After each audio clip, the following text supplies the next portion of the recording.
everyone! Today I'll be making homemade apple pie. So instead of a large size pie, I'm going to be making 4 individual small little pies that could be served individually.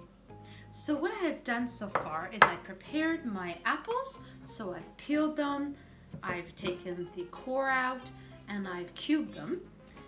Normally, if it was a large pie, I would just slice them into slices, but because the containers are smaller, I've made my apple cubes smaller.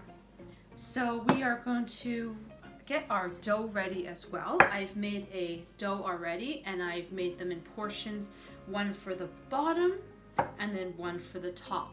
So what I'm going to do is I'm going to roll out the pie shells and get those ready. And then I'm going to prepare the filling. So let's get started. So I got myself a little bit of flour just to lay down onto the surface of our cutting board so that the dough does not stick as I am rolling it out. So we're going to roll out a nice thin layer and making sure it covers the entire surface of the pie shell. So we are just going to roll it out nicely, and then once that's complete for all 4, then we will go on to the filling. I have now completed the dough for the pie, so I've created a base for the bottom, and then I've created a layer for the top. Now I've made them quite thin so that it's going to nicely bake with the filling inside. There's other options. We could slice up the pastry and then we can do like a zigzag pattern, or we can do a crumble on top. But this one I'm going to be doing a full closed pie with a design on the top.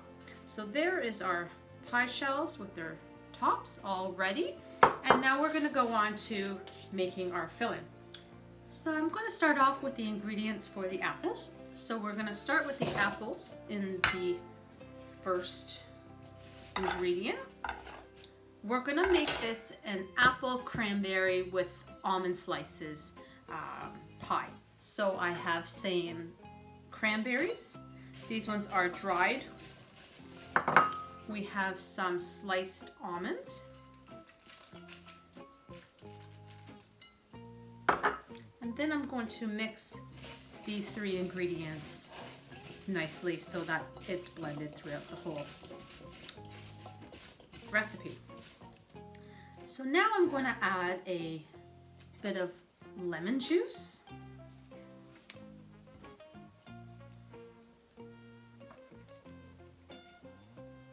some apple cider vinegar,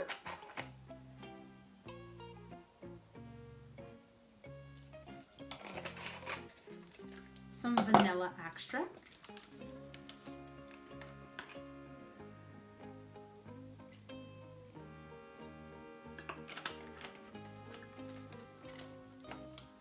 I have some melted butter,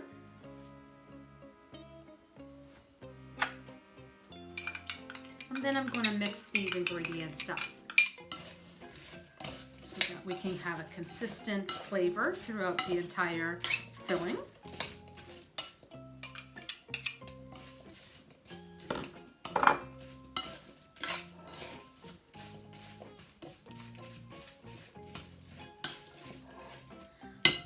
I'm now going to add some cornstarch,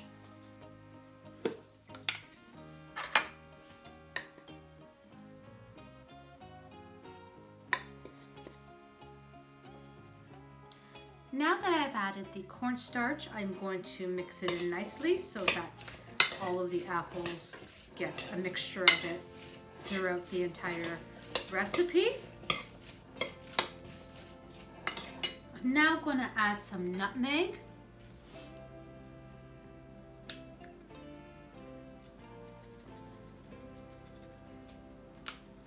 some cinnamon,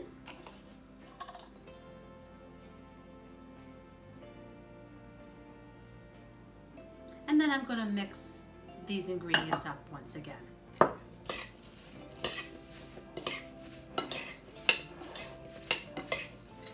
So now that we have those those ingredients all nicely mixed, we're going to add in some brown sugar.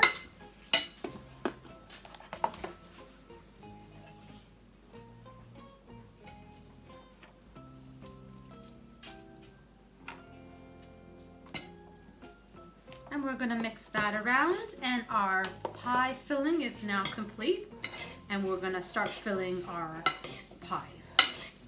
So once you have all of the filling nicely mixed, this is what it should look like. So we have our pie shells ready and our pie filling complete, and now we're going to fill in our pies. So when I fill in the pies, I try to fill them as much as I can, and I'm not worried that they overfill, because when they're baking, the apples tend to break down and shrink a little bit. So if you put a little bit more, it's nice, because then once they're fully baked, they're nice and full. So we're going to continue filling our pie shells. Some other recommendations for apple pie that I've done in the past, I've done raisins, I've done walnuts. I like doing a mixture because it adds a bit of flavor when you put another item other than just the apples. So, and this is my first time doing miniature pie, so I'm sure it will work out just as nice as a single large pie. But it's nice to have individual ones. It's great with ice cream, whipped cream. So it's a nice complement to any dinner. So we are going to fill in this one here.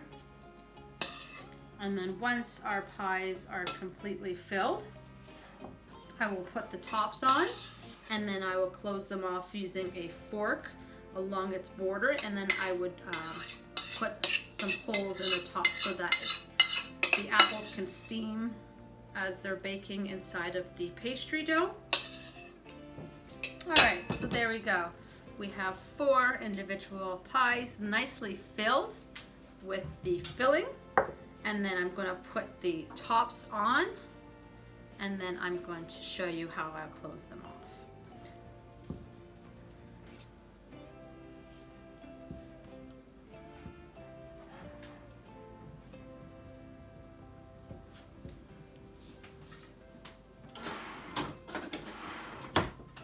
So I'm just going to use a fork, and what I'm going to do is I'm going to just press down around the border of the 2 doughs that are at the bottom and then the one at the top. So I'm squishing them, that it's binding them together so that it will become one once it heats up. So I'm just going to continue doing it all the way around the pie so it's closed off as so. And then I'm going to just poke some holes on the top with my fork so that, again, when they're baking, they can become a little steamer and cook the insides of the filling as well. It will cook the dough, and that's how they came out. So once we are ready to bake them, we'll bake them, and then we'll show you what they would look like once they're baked. So now our pies are ready to go into the oven. I've preheat my oven at 350, and I'm going to be putting them in the oven for about half an hour to 45 minutes.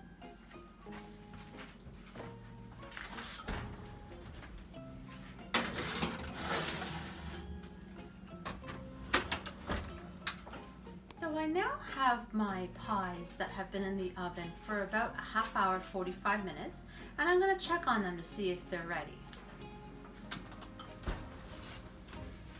So it sounds like they're ready because of the sound. They're giving more of a boiling, steaming sound. And the tops of the pies are now brown and completely cooked. So what I'm going to do now is I'm just going to rest them and let them cool down until we're ready to eat. If you like this recipe and you want to see more like this, subscribe to our channel. Hit that share, like, and that bell notification button. Thank you.